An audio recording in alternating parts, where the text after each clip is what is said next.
أعوذ بالله من الشيطان الرجيم నేను శపించబడిన బహిష్కరించబడిన శైతాన్ నుండి రక్షణ పొందటానికి అల్లాహ్ శరణు వేడుకుంటున్నాను.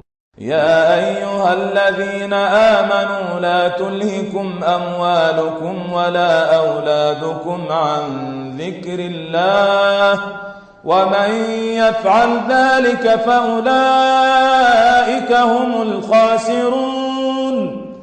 ఓ విశ్వాసులారా, మీ సంపదలు, మీ సంతానం మిమ్మల్ని అల్లాహ్ స్మరణ నుండి నిర్లక్ష్యంలో పడవేయరాదు సుమా.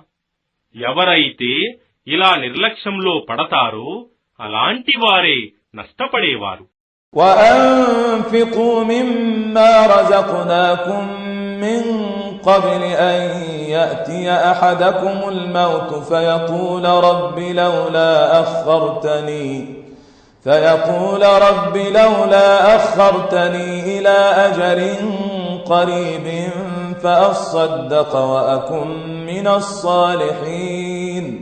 మరియు మీలో ఎవరికైనా మరణ సమయం సమీపించి, ఓ నా ప్రభూ, నీవు నాకు మరికొంత వ్యవధి ఎందుకివ్వలేదు?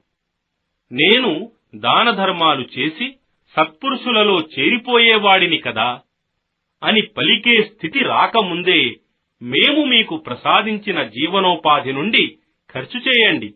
وَلَن يُؤَخِّرَ اللَّهُ نَفْسًا إِذَا جَاءَ أَجَلُهَا وَاللَّهُ خَبِيرٌ بِمَا تَعْمَلُونَ. కాని ఒక వ్యక్తికి మరణ సమయం ఆసన్నమైనప్పుడు అల్లాహ్ అతనికి ఏమాత్రం వ్యవధినివ్వడు. మరియు మీరు చేస్తున్నదంతా అల్లాహ్ బాగా ఎరుగును.